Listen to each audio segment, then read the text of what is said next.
Olá, eu sou o Jonathan Pinheiro, aluno de mestrado do Programa de Engenharia de Transporte da COP UFRJ, e hoje eu vou falar para vocês do artigo intitulado Estimativa de emissões de óxido de nitrogênio, monóxido de carbono e hidrocarboneto dos ciclos de pouso e decolagem do Aeroporto Internacional do Galeão em 2019.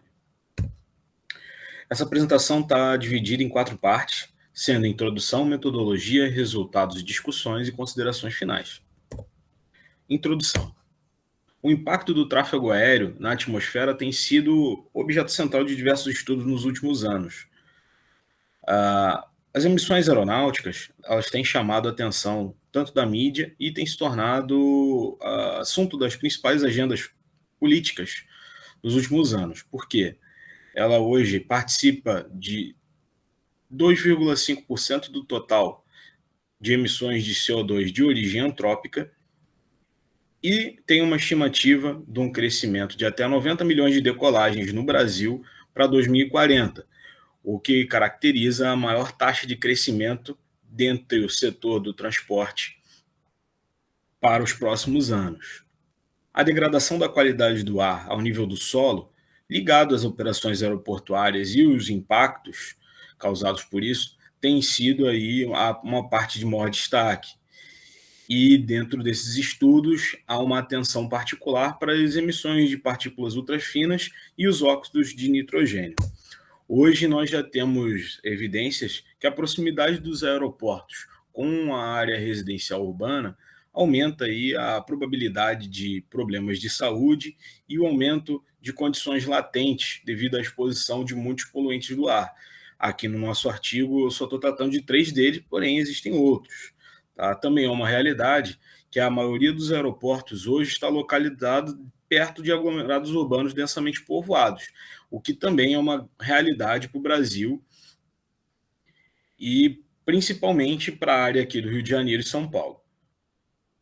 Essa contribuição para a poluição ela pode cobrir uma área até de 60 quilômetros quadrados, e isso traz a importância de nós avaliarmos as quantidades de poluentes que estão sendo emitidos e tentar traçar aí uma ligação com possíveis problemas de saúde nas comunidades vizinhas aos aeroportos. Para isso, esse artigo objetiva estimar quantitativamente as emissões de hidrocarboneto, monóxido de carbono e óxidos de nitrogênio emitidos predominantemente pelo Aeroporto Internacional do Galeão, tá? Com foco nas operações de pouso e decolagem, o famoso ciclo LTO, tá? Pelo período de um ano, no caso 2019, que foi o último ano pré-pandemia. Tá? Com isso, comparar com outros estudos semelhantes de aeroportos internacionais e, por fim, verificar as concentrações de poluente e a contribuição marginal da aviação para a qualidade do ar. A metodologia. A metodologia empregada para o desenvolvimento desse artigo é aquela indicada pela Organização Internacional de Aviação Civil, a ICAO. Ela se baseia nos tempos de operação por cada modo do ciclo de pouso e decolagem e faz um cálculo em conjunto com o fluxo de combustível e a queima dele e os índices de emissão para cada motor. Tá? Por isso, foi utilizado aí também o banco de dados abertos da ANAC para ter uma noção do movimento do ano de 2019 para um aeroporto brasileiro, no caso o aeroporto do Galeão, e para a simplicidade de cálculo, né, foram feitas combinações mais típicas de aeronave e motor e também foram considerados os voos apenas da aviação regular, que são aqueles que nós temos os dados. A metodologia e todo o desenvolvimento de cálculo, assim como as alocações típicas de aeronave e motor, estão descritas para vocês aí no artigo que está disponível. Resultados e discussão. Então, o primeiro resultado que surge aqui para a gente é a questão da diversificação da distribuição de aeronaves no aeroporto do Galeão e a quantidade de movimento. Só em 2019 foram 90.878, praticamente 91 mil movimentações de pouso e decolagem no aeroporto. Desses, 79% foram só de voos domésticos, enquanto os outros 21% de voos internacionais.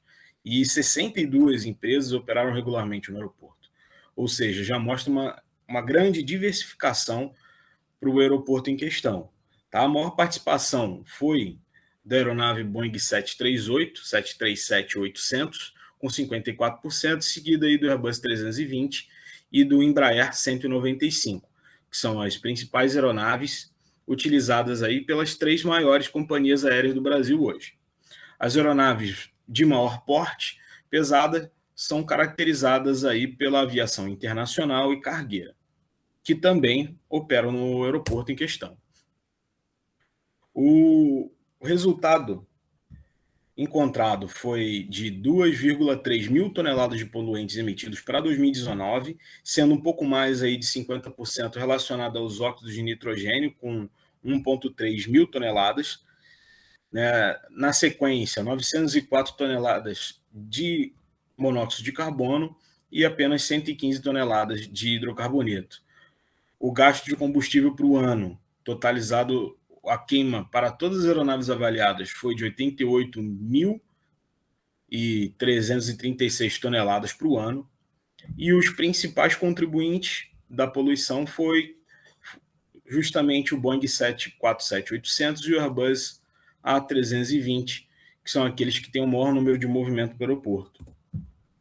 Avaliando mais diretamente os modos de operação, a gente pode ver que o táxi de chegada e o táxi de saída é o modo de operação que mais tem contribuição na poluição. Ele é o que maior tem concentração de poluentes, seguido aí pela subida, pela aproximação e decolagem. Observando mais diretamente os poluentes, a gente pode ver que o óxido de nitrogênio é aquele que é mais diversificado e aparece em todas as fases do ciclo de pouso e decolagem, principalmente na parte de subida após a decolagem, com 50% de todas as emissões calculadas sendo nesse modo. O outro modo que acaba chamando atenção é o modo de táxi aqui, que é presente em 12% nos óxidos de nitrogênio, mas em compensação é praticamente a totalidade dos outros 2 poluentes aqui avaliados, tá? E no caso da decolagem é 26% para o óxido de nitrogênio. Ou seja, como eu falei anteriormente, o modo de táxi tem a maior parcela das emissões totais do ciclo de LTO, sendo a principal fonte das emissões, tanto do hidrocarboneto como do monóxido de carbono. A distribuição das emissões do óxido de nitrogênio já nos traz certas questões em relação ao nível de exposição das comunidades vizinhas, principalmente aquelas que estão próximas às retas de decolagem do aeroporto. Tá? E as quantidades de poluente emitido acaba seguindo o mesmo parâmetro que os outros aeroportos de médio e grande porte ao redor do mundo, o que nos leva a acreditar que os impactos observados internacionalmente vão ser os mesmos quando a gente avaliar de uma forma mais direta e conseguir traçar uma ligação um pouco mais concreta aqui no Brasil. As considerações finais. Destaco aqui que esse estudo ele se baseia numa série de premissas que estão no corpo do texto, tá? Uma tentativa de estimar a quantidade de poluentes, porque as emissões elas vão depender não só do tempo gasto nas atividades em solo, mas como também do tempo ocioso dos procedimentos reais individuais para cada companhia. Contudo, a maior parte dessas informações elas são restritas e não são divulgadas. Tá? E essa análise, obviamente, ela vai servir como um ponto de partida para outros estudos aí que procurem fazer o link dos poluentes com o impacto nas comunidades próximas às áreas do aeroporto. Tá? As minhas referências estão todas conforme o artigo e eu agradeço a atenção de todos vocês. Para quem tiver alguma dúvida e quiser conversar sobre o assunto, pode me procurar nesse e-mail.